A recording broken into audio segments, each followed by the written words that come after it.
I'll be talking about the Iranian Revolution of 1979, taken from the book Revolutionary Rehearsals, the first edition of its name. Probably not the first edition itself.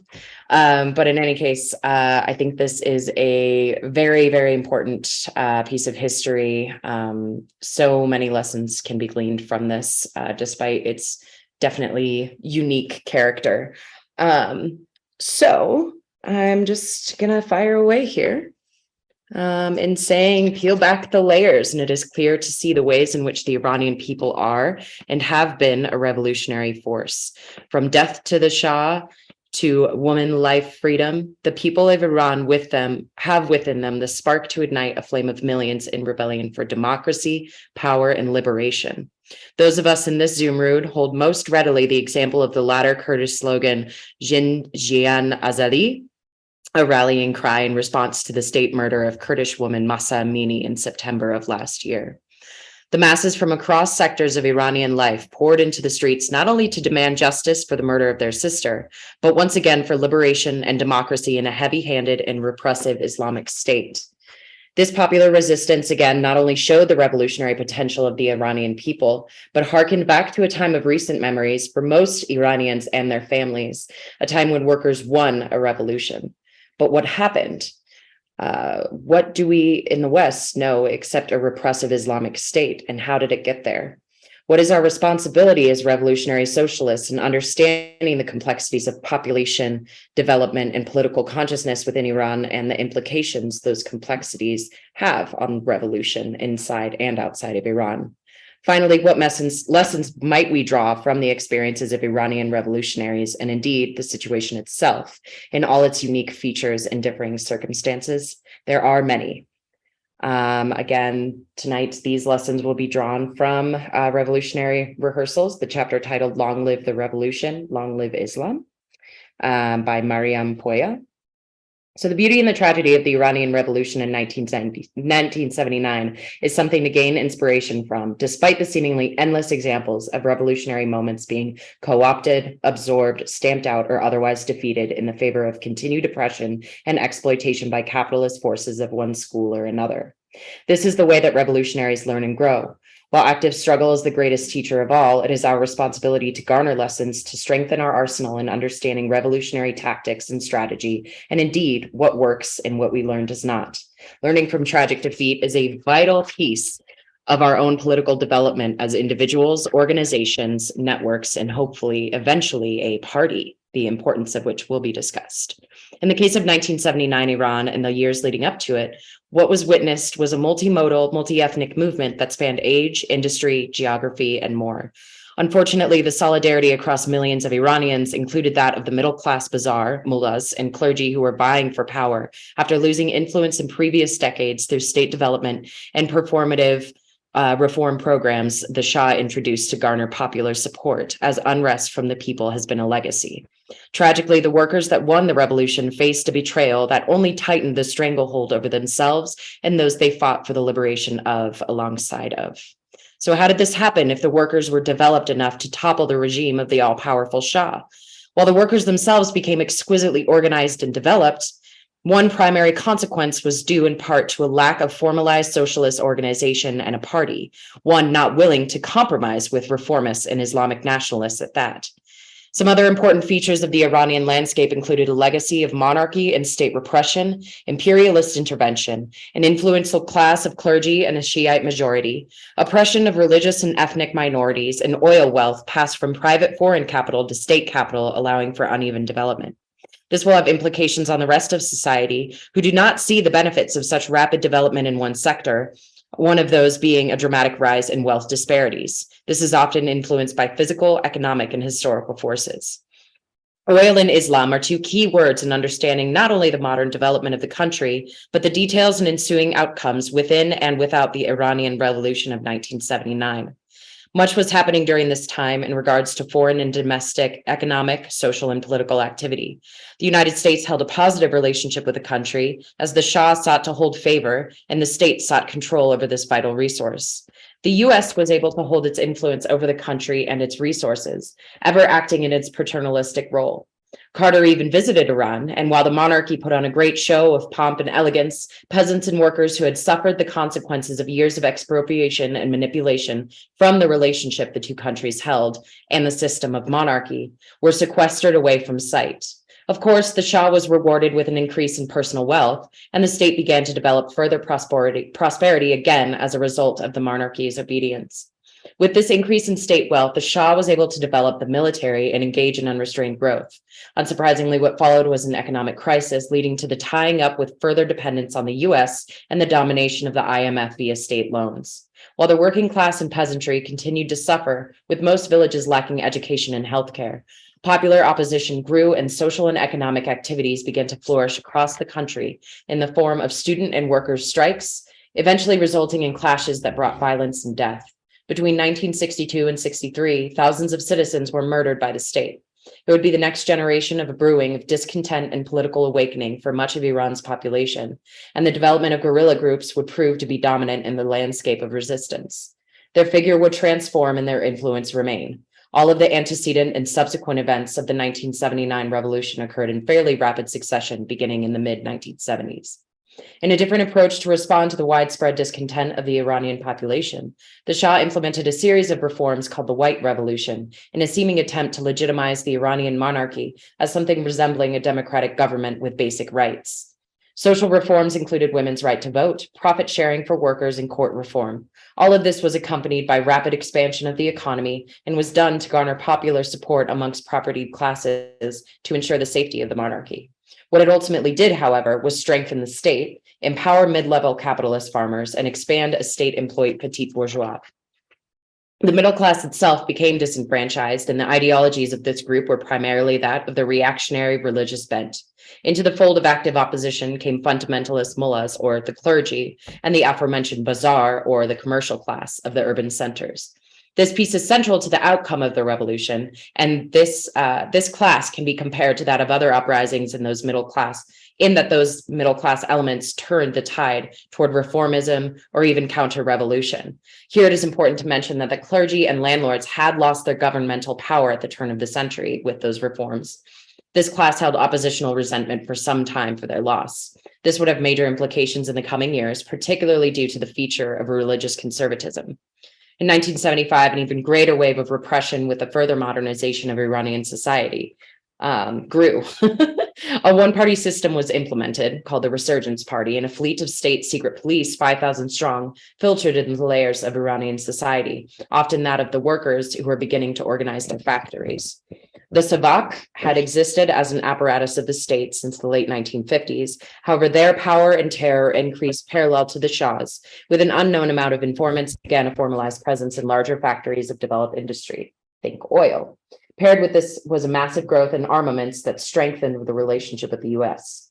As a response to this repression, and despite social reforms of the White Revolution, the mood of workers was a percolating feeling of rebellion, once again following the legacy of generations before. Opposition grew as the economy faltered from a drop in global oil demand, and the ruling class began to respond in the typical fashion, squirreling away their wealth in anticipation of a downturn. But it was many more layers of Iranian society that were feeling the discontent at the monarchy. Aside from the working class, the religious and ethnic minorities remained opposed, having still been experiencing discrimination and oppression. The clergy and middle class, as previously mentioned, never believed that the state should be anything other than Islamic, and were spiteful at the loss of their power. And those in the world of education, students and intellectuals, craved expression and democratic modernization. At the same time, in Iraq was exiled Ayatollah Ruhollah Khomeini, who had been ejected due to his criticisms of the Shah's modernization and demands for an Islamic state. Here he remained oppositional, publishing tapes and garnering support from the fundamentalist mullahs and middle class.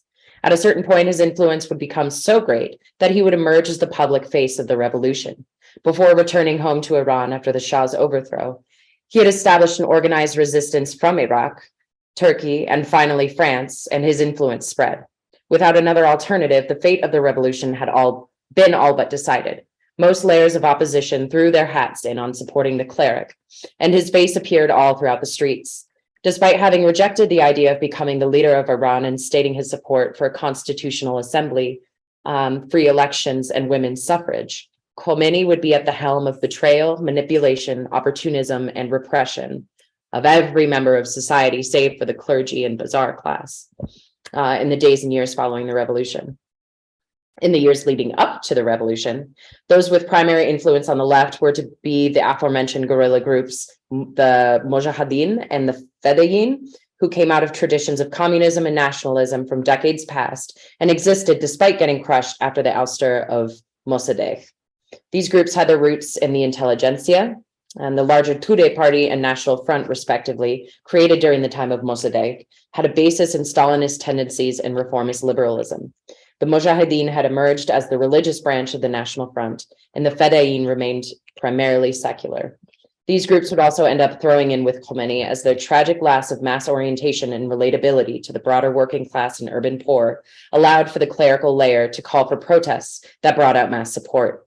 While these groups had been the most actively oppositional, their tactics alienated the sectors of society they aimed to fight for. The clergy stepped in where a need was observed and organized mass activity in opposition to the Shah, and before this had reached sectors of the population that the guerrilla groups neglected, namely, again, the urban poor. As Poya, the author, remarks, quote, "The Islamic clergy offered the dream that everything will be better once the Shah was overthrown and Islamic society founded. Millions whose unbearable life gave them little to lose were inspired to fight and be ready to die for that vision of heaven on earth," end quote. Khomeini was able to take on the messaging of both the fundamentalist clergy and more modern Islamic leaders and gain broad support, in part due to his no doubt tactical decision to remain quiet on topics such as women's rights, while focusing on the corruption and inequality of the Shah's regime that would appeal to all layers of society, even those on the secular left. Thus, Khomeini's role as the face of the movement and the undeniable leader was sealed as he, quote, "stole the clothes of the left and the liberal clergy," unquote. All of these aforementioned points lay the foundation of understanding for the time when the steam would finally whistle. And over a period of 18 months, the revolution blossomed in a fury of solidarity, creativity, militancy, and unfortunately, some orthodoxy that proved to be more advanced in its organization than the fractured and isolated left. Khomeini identified the opportunities and the weaknesses and found the vacuum of power open for filling. In the more brief period leading up to the revolution itself, workers, students, women, minorities, ethnic and religious, began to engage in open resistance and rebellion. Quote, "Resistance to the Shah was now voiced loudly and clearly everywhere," unquote. This began with the distribution of propaganda, primarily by lawyers and intellectuals, and, quote, "wave after wave of demonstrations and strikes that propelled the Iranian masses forward, at each stage deepening the revolutionary movement and strengthening its methods of struggle," unquote. Seeing the mass unrest, the Shah engaged in a liberalization program in an attempt to temper the flames of resistance in 1977, the beginning of the period of the 18 months of widespread upheaval that ended up leading the Shah to leave the country for a quote unquote extended vacation. This only emboldened open resistance and political activity, and the action had the opposite effect. In yet another attempt, he instilled policies that benefited the most influential caste of the clergy and bazaar and increased acts of religious conservatism, including even launching attacks on Baha'is, intellectuals, the left parties, and Mossadegh's legacy liberal party of the National Front. It was not enough to, quote, "split the forces of opposition to his rule," unquote. In fact, most sections of the opposition had coalesced behind Khomeini, including the Tudeh Party and supporters of the more liberal Islamic leader Shariati, whose followers fell in line upon his death. The guerrilla parties did the same. June of 1978 saw the emergence of a more active role played by the working class when they began combining the economic with the political, which is key to our organizing. Khomeini's role as the leader had already been cemented. September saw the entry of the oil workers, arguably the most vital industry in the country. Quote, "Industrial workers marched from their factories to the city centers, joining into the million-strong mass demonstrations. The oil workers now began to use their industrial muscle to weaken the regime directly. Oil production was cut, and other industries participated in the mass strikes day by day, joining the fight. The workers fell behind Khomeini as the popular leader. However, they voiced their concerns in an open letter, demanding a role in the new government for workers, for instance. Here in the school of struggle, consciousness, quote, "grew by leaps and bounds," unquote, amongst the proletariat. When the bosses fled the country, worker control of industry arose in an atmosphere of ownership and solidarity, and councils called shuras, or strike councils, formed as a democratic and centralized mechanism to run the factories and hence collective workers' power. Poya states beautifully that, quote, where previously workers had felt defenseless, now they felt a deep sense of their collective power. The newly organized intervention of the working class in the revolutionary movement, which combined all the other oppressed and exploited layers of Iranian society, tipped the political balance. On January 16th, 1979, the Shah departed. By February 1st, Ayatollah Khomeini was taken the seat of power days later as the head of state. Soon, the provisional government would be encroaching upon the power of the workers' shuras that in fact spread to other realms of society, such as schools, offices, amongst peasants, etc. The betrayals would more explicitly begin, especially after the takeover of formerly radical comités, transformed into state organizations, and soon after as a de facto police force meant to purge any revolutionary activity. Where the left could have struggled to maintain the revolutionary role of the comités, it did not. However, while the factories' shuras existed as spaces of power and influence, Khomeini would not be able to coalesce his power over Iran. Once again, it is proven that workers hold all of the power to create a new world, and also that it is necessary to have that world run by workers. The proletariat has the special ability to demobilize a state. However, then it must be the responsibility of the same to create the new.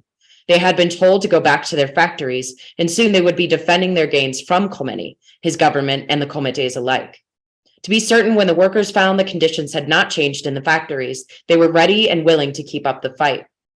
While they were more or less in control of production, holding a vast network in each industry and organizing each facet of economic and political life within the factories, threats were emerging to see their power wane. In order for the provisional government to institute its desired Islamic republic, there would be, quote, there would be no place for anything but orthodox capitalist relations of production, end quote.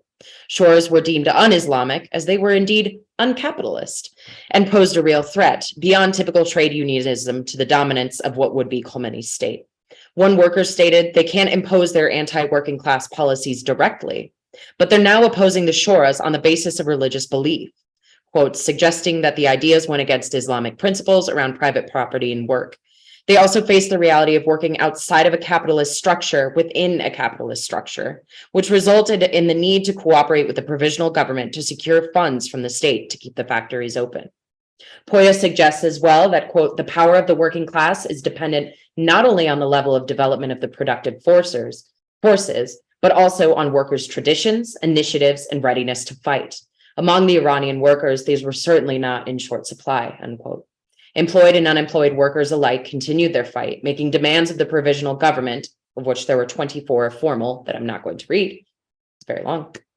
And continuing demonstrations to ensure their role in the revolution was not in vain. It is the case here that those workers in their demonstrations saw pushback and harassment from those that supported the Islamic State, who they had likely marched in the streets with just weeks and months prior. The workers did not confront them, instead emboldened them by allowing their presence. Not only were the supporters of the Islamic State, and of course the provisional state itself, now spitting in the face of those that sealed the fate of the revolution, but the left continued to falter in creating any viable or cohesive program with which to fight the increasing intimidation of the state. While liberatory activity was still present across segments of society, women, peasants, and minorities, these movements never found the full organized cohesion that they would need to press the revolution forward into one of a true socialist character towards such a society. Unfortunately, they remained siloed from one another, with a left focused on a bourgeois democratic revolution that never integrated with the workers, never unified struggles, and that too easily fell in with the most backward ideas and supporters of Khomeini. Thus, the, quote, revolution against the Shah was immediately transformed into a bitter class struggle over the future form of Iranian society, unquote. Worker activity was deemed illegal through a reconstruction crusade, and the further Islamicization of all elements of life continued, particularly targeting workers and other popular struggles. While various elements of the ruling class were now vying for their own economic tendencies, no dominant form had been secured. With what Poya describes as an impasse, a new and fascinating feature of the transformation of Iran was taking place, that of the anti-imperialist struggle. She suggests that this was to, quote, provide the means to both settle the argument within the ruling class and to bring an end to the movement for workers' control, unquote. By bringing a new element to the fore, the current climate would be shaken up and restructured, a seeming diversion tactic.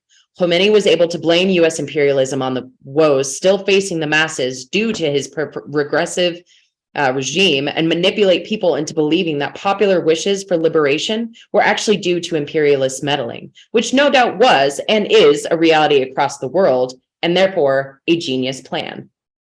With this new focus on anti-imperialism, the left was in a peculiar position, with their focus redirected from self-activity.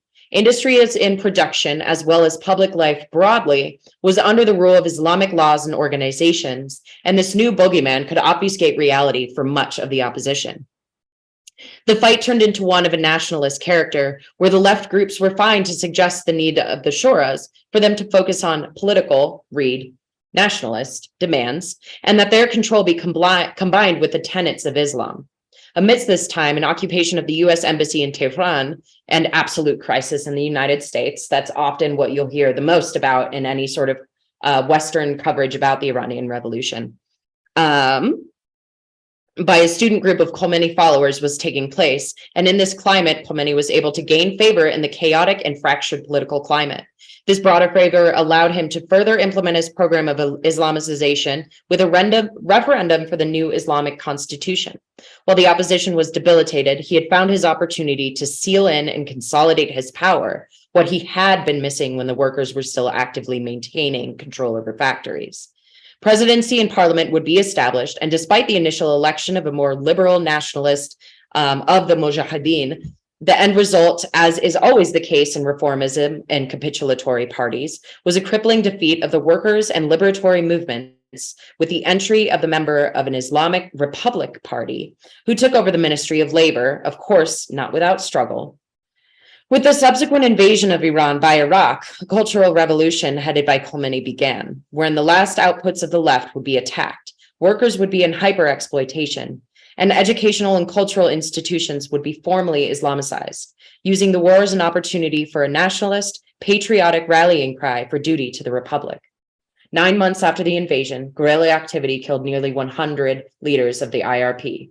Khomeini then had the ammunition to dissolve any remnants of opposition through intimidation and militarization, specifically of factories. As the author states, quote, "Nothing remained of the gains of the popular revolution of 1979, unquote. Khomeini became the head of state not necessarily because he was the choice of every member of the oppositional layers, but because of the class of the clergy and bazaar were the most organized and united, because of the, quote, organizational and ideological weaknesses of all the other existing opposition groups, unquote. While the Iranian left should have intervened in the struggle and developed with the workers, they were short-sighted, wavering to think that they were acting on behalf of, quote, the exploited and oppressed, rather than to encourage and lead them in their own revolutionary self-activity, unquote. Thus, the Mujahideen, Fedayeen, and Tudeh parties were all of a bourgeois nature themselves, with, quote, either uncritical supports for a murderous anti-working class regime or the terrible isolation of guerrilla politics, unquote. We also know that the unification of struggle is integral to any social movement, let alone a revolutionary situation. Iran's struggle highlighted this reality with the tragedy of a left that did not have the perspective to recognize the common base for struggle for liberation, lacking the connection between political and social struggles. As Poya states, quote, "The fullest extension of democratic rights is an essential precondition of workers' power," unquote. And that, quote, "the working class cannot gain power by itself in isolation from and in opposition to a struggle for the emancipation of society from all forms of oppression," unquote. Here was a vital mistake by the left to unite those struggles, instead embracing opportunism, nationalism, and ultimately repression by supporting Khomeini, committing the ultimate betrayal. This highlights once again the need for a revolutionary socialist party, one developed and prepared to unite struggle, organize, and take power to transform beyond bourgeois revolution, and allow the workers to take the revolution all the way, as we say. Indeed, in the case of Iran, it would also be necessary that such a party would need to be unwaveringly atheist in character. The groups of the left were dedicated to falling in line with bourgeois systems, never to further develop or prepare for a workers' state. Hence, there was not one suitable option for filling the vacuum left by the Shah, but rather one man. Purim finishes the chapter with a message that brings us back to today. And indeed, September of 2022, with the death of Masa Amini, that states, quote, "The question for the future of Iran, and thus of the whole Middle East, is whether a socialist organization will be created within and through the struggles that now inevitably arise between Iran's Islamic Republican government and the mass of the population whom that regime now oppresses so severely," unquote. She argues, as will we, that until such a party exists, one that does not keep itself apart from the working class, cuts deals with or concedes to bourgeois influences, we as socialists and the Iranian people, nay, the people of the world, will be condemned to repeat the same cycle. The beauty of the 1979 Iranian Revolution should be appreciated and admired. A genuine grief exists in seeing that in their earnest efforts, those who brought the monarchy to its knees were betrayed with even more extreme repression and violence for generations to come. Iran's unique character in its revolution provides us an opportunity to learn and grow as socialists and to remember why we fight.